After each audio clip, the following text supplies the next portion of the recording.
Bismillahirrahmanirrahim. Assalamualaikum warahmatullahi wabarakatuh. Pada kesempatan ini kita akan bicara tentang sesuatu yang sangat fundamental, sesuatu yang sangat penting di dalam manajemen inovasi, yaitu tentang mengelola inovasi di dalam perusahaan. Bukan lagi pada tingkatan nasional atau pada tingkatan individu, tapi pada tingkatan perusahaan itu sendiri. Nah, ini kita sudah bahas mengenai dilema yang dihadapi bagi suatu perusahaan.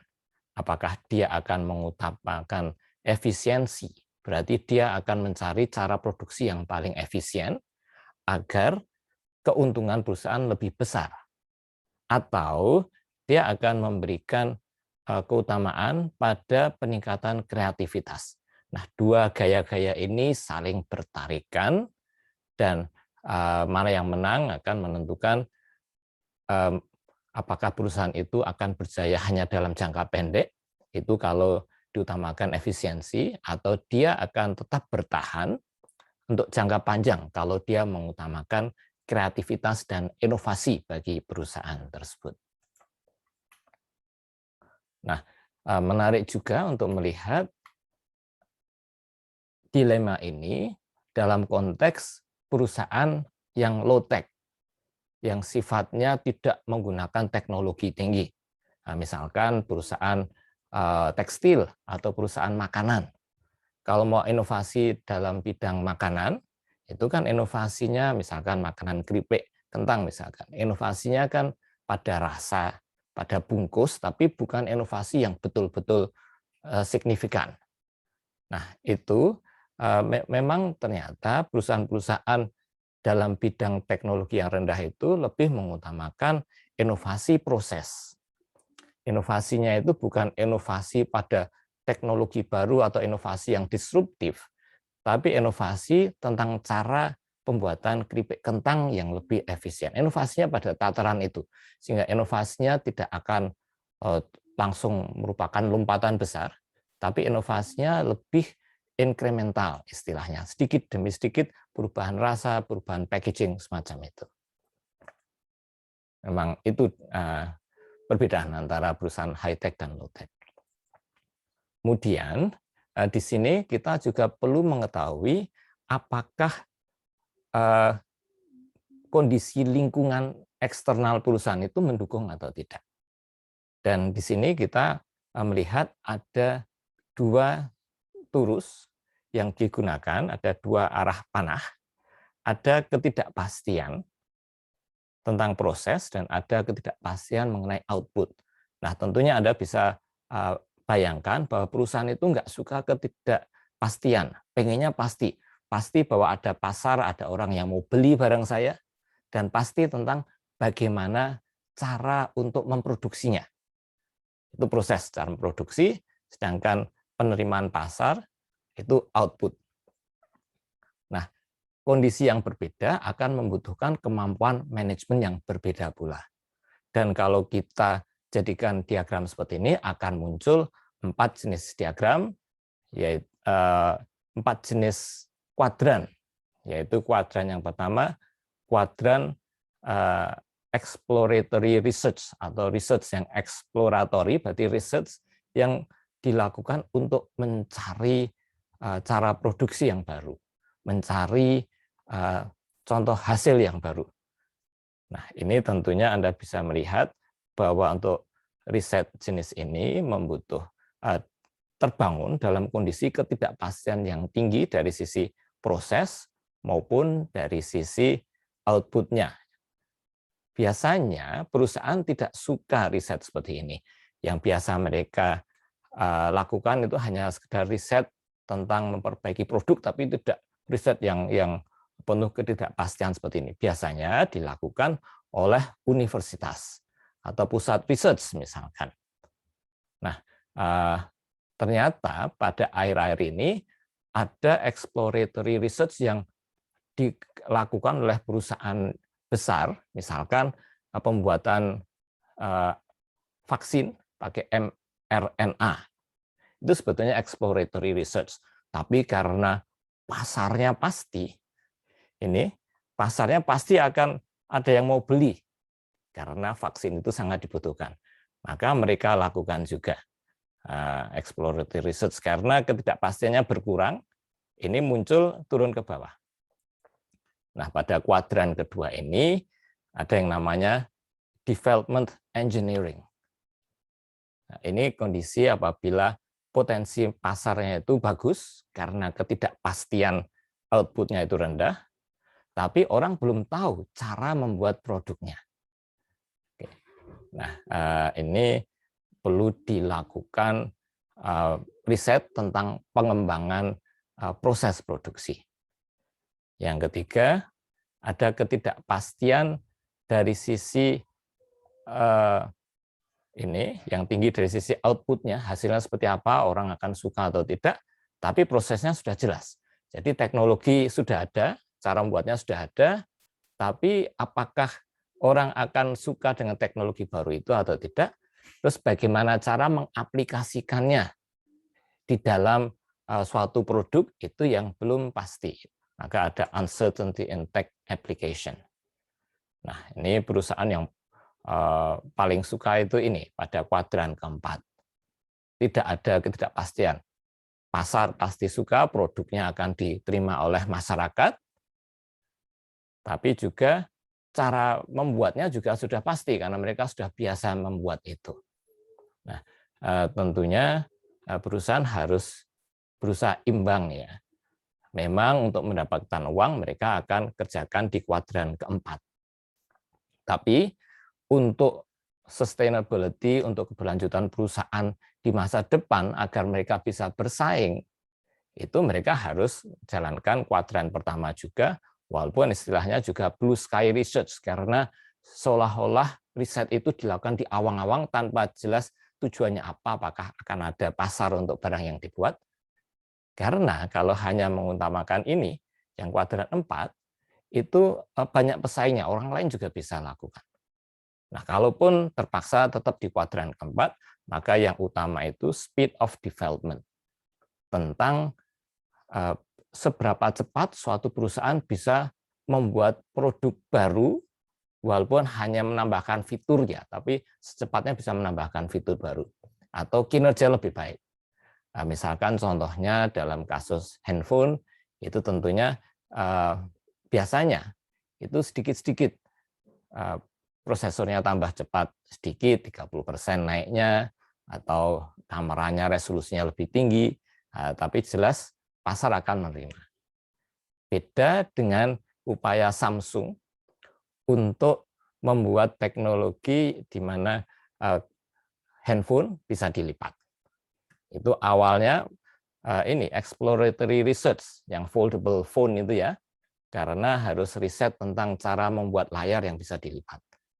Nah, tapi lantas karena tidak pasti juga apakah akan disukai oleh pasar atau tidak, dan cara membuatnya juga nggak jelas. Tapi ketika pasar mulai mengadopsi, ternyata keluar Samsung Flip sama Fold yang pertama, generasi pertama, oh ternyata pasarnya ada. Kemudian mereka melakukan development engineering. Itu mereka membuat proses produksinya lebih murah, biar harga jual juga lebih murah. Dan seterusnya. Lama-lama kalau sudah biasa nanti jadi kuadran keempat. Sekarang yang berikutnya, tentang seberapa besar efek dari inovasi yang dilakukan. Jadi ada dua hal di sini menurut Henderson, ada yang namanya architectural knowledge dan ada component knowledge. Component knowledge itu pengetahuan dari sisi teknologi komponen-komponen dari suatu produk. Misalkan untuk handphone, pengetahuan mengenai prosesornya, mengenai RAM-nya, mengenai layarnya. Tapi kalau architectural knowledge itu pengetahuan mengenai bagaimana mengintegrasikan antara layar, prosesor, manfaatkan agar lebih optimal, dan seterusnya. Nah, kalau dibagi menjadi dua seperti itu, akan ketemu 4 kuadran lagi yang menentukan seberapa besar efek atau dampak dari inovasi yang dilakukan. Kalau ternyata dia punya dampak yang tinggi pada component knowledge, pengetahuan tentang komponen, dan dia punya dampak yang tinggi pada arsitektur antar komponen, maka itu menjadi radical innovation. Radical innovation ini bisa jadi nantinya jadi disruptif karena suatu yang sama sekali baru. Gitu ya. Kemudian ada juga ternyata dia efeknya itu lebih pada komponennya, tapi efek terhadap arsitekturnya itu enggak tinggi. Itu namanya modular innovation. Kemudian berikutnya, apabila dampak terhadap pengetahuan arsitekturalnya tinggi, tapi dampak terhadap komponennya rendah, itu namanya architectural innovation. Kemudian kalau dampaknya dua-duanya rendah, itu incremental innovation. Sedikit-sedikit gitu kalau incremental. Biasanya perusahaan kan suka itu ya, sedikit-sedikit. Walaupun dia punya teknologi yang baru, tapi enggak sekaligus dia keluarkan dulu. Tapi dia perbarui. Kalau mobil ya, mobilnya bodinya lebih aerodinamis misalkan, atau tempat duduknya ditambah pemijat atau penghangat. Itu incremental innovation. Oke, atau ini bentuk bodi, warna, stripes dan sebagainya itu lebih incremental.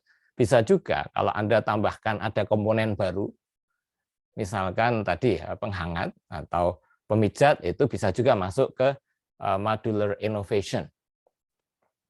Kemudian kalau mobilnya itu bisa melihat sekelilingnya, ada sensor-sensornya, dan dia mulai bisa ada cruise control, berarti ketika jalannya itu lurus atau di jalan tol bisa ngikuti mobil di depannya, itu bisa masuk ke architectural innovation.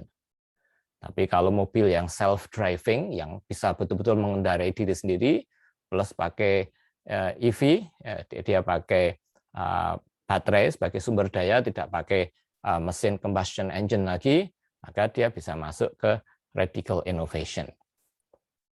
Nah, ya tentunya karena ada berbagai jenis inovasi yang bisa dilakukan, maka kita juga perlu tahu bagaimana mengelola proyek inovatif tersebut.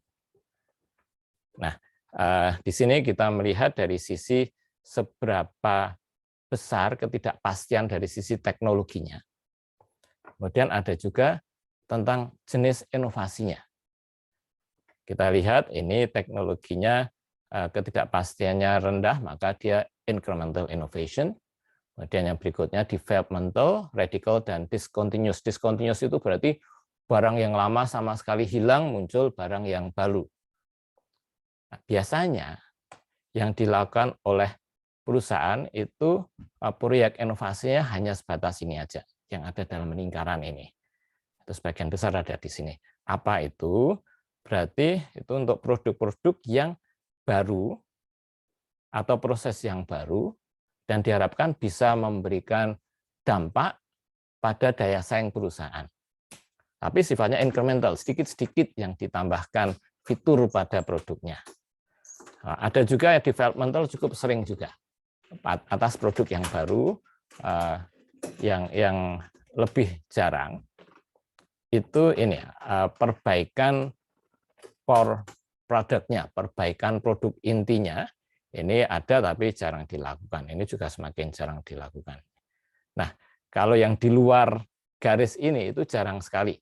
Hampir tidak ada perusahaan yang melakukan, tapi kalau perusahaannya bisa melakukan hal tersebut, maka akan memberikan dampak yang besar gitu ya.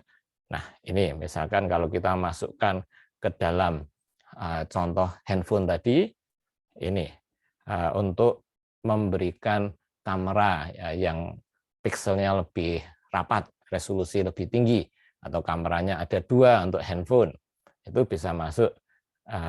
Kalau sekedar resolusi lebih tinggi bisa masuk sini.